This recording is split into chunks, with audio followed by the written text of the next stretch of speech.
सरकार ने 7 मई से विदेशों में फंसे भारतीयों को वापस लाने का फैसला किया। ये चरणबद्ध तरीके से काम किया जाएगा। इसके लिए नौसेना के जहाज़ों का और साथ ही विमानों का भी इस्तेमाल किया जाएगा। ऐसे फंसे हुए भारतीयों की सूची बनाने का काम भारतीय दूतावास और उच्चायोग को सौंप दिया गया है। लोगों को वापस लाने का काम भुगतान के आधार पर होगा, यानी उन्हें इसके लिए पैसे चुकाने होंगे।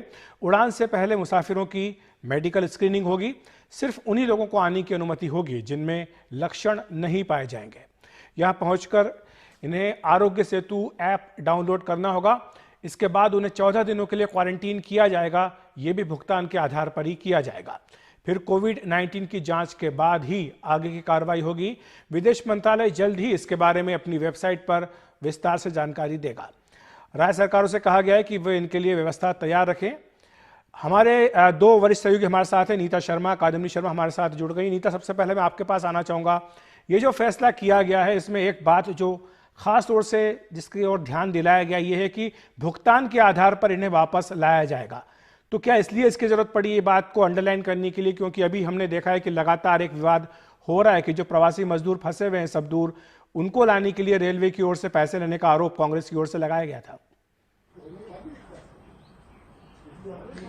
बिल्कुल अखिलेश, और ये वो लोग हैं जो अपने आप वो वापस वहां पे ठहर गए थे, विदेशों में ठहर गए थे, एनआरआईज हैं। अब इन्हें वापस लाना है तो केंद्र सरकार का मानना है कि इन्हें पैसे देकर, यानी पेमेंट बेसिस पर भी इन्हें लेकर आने की जरूरत है।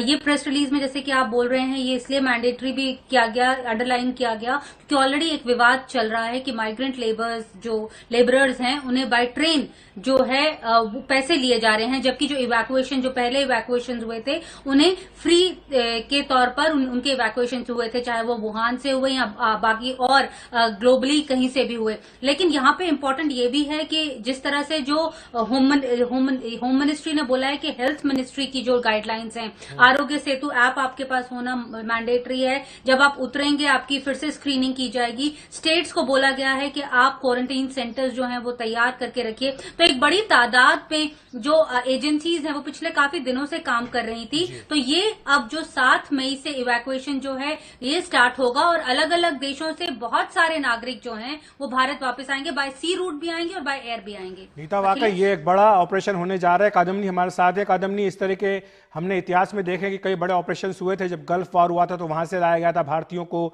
लेकिन मुझे नहीं लगता कि इतने बड़े पैमाने पर कभी भारतीयों को बाहर से लाया गया हो इस तरह से। आपके पास कुछ जानकारी है कि कितनी बड़ी संख्या ये है और इसमें विदेश मंत्रालय आगे किस तरह से बढ़ेगा? कहा है कि वेबसाइट पर काम किया जा रहा है, लेकिन उनको किस तरह से जानकारी पहुंचेगी, कहां उन्हें संपर्क करना होगा वापस आने के लिए?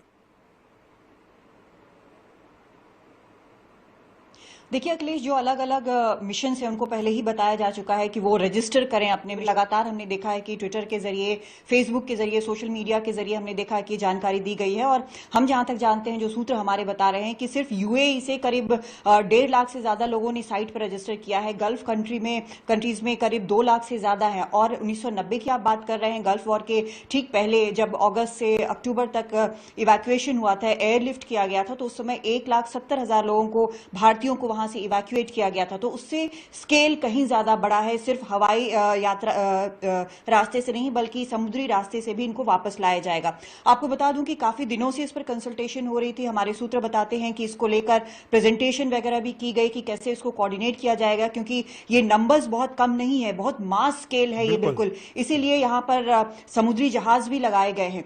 फेज्ड मैनर में जो कहा जा रहा है, जो हमें जानकारी मिल रही है, इसमें फेज्ड मैनर का ये मतलब होगा कि जिनको सबसे ज्यादा जरूरत है, ऐसे कई लोग हैं जो वहां पर गए जरूर, चाहे वो सैलानी हो या बिजनेसमैन हो या परिवार को भी, रिश्तेदारों को भी विजिट करने गए हो, लेकिन उनके मेडिकल कंडीशंस हैं, कई एल्डरलीज हैं जिनके इलाज का वहां खर्चा बहुत ज्यादा आ रहा है, वो वापस आने को परेशान है, या इस तरह का कोई मिसहैप हो गया है कि यहाँ उनको आना जरूरी है। आपसे एक चीज पूछना चाह रहा था कि जैसे अमेरिका में जो लोग काम करने गए थे, जिनका वीजा का इश्यू हुआ था, H1B1, हमने देखा था कि उसको लेकर के अमेरिकी सरकार ने एक फैसला किया था, तो उनके ऊपर भी एक प्रश्न चिन्ह लगा हुआ था, क्योंकि उन्हें कुछ दिनों की मोहलत जरूर मिली थी, लेकिन जाहिर सी बात है कि हमारी भी हवाई सीमा बंद थी, वहां भी हवाई सीमा बंद है, तो अब उनके पास एक रास्ता होगा। ऐसे भी लोग जो वीजा उनका एक्सपायर हो रहा होगा दूसरे देशों में, उनके लिए भी अब एक रास्ता होगा वहां से निकलने के लिए।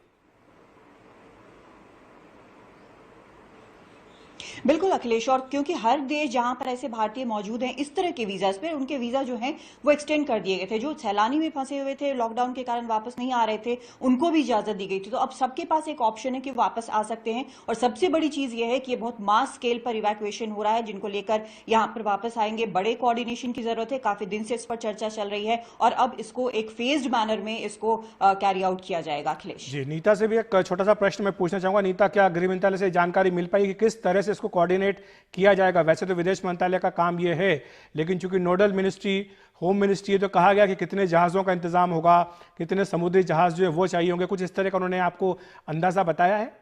Lakhs and lakhs of people हैं, लेकिन क्योंकि ये पेमेंट बेसिस पे, इस पे देखने की जरूरत ये होगी कि कितने लोग वापस दरअसल आना चाहते हैं अखिलेश। लेकिन मिनिस्ट्री ऑफ सिविल एविएशन के साथ होम मिनिस्ट्री संपर्क पर है। इस पूरे के पूरे जो ऑपरेशन है इसे नेशनल सिक्योरिटी एडवाइजर ओवरसी कर रहे हैं और उनके अंडर जो जितनी भी अरेंजमेंट्स हैं वो की जा रही हैं मिनिस्ट्री ऑफ सिविल एविएशन द्वारा। जहाज बहुत संख्या में होंगे, ये नॉन कमर्शियल फ्लाइट्स होंगी जो इन लोगों को लेकर वापस आएंगी। अखिलेश।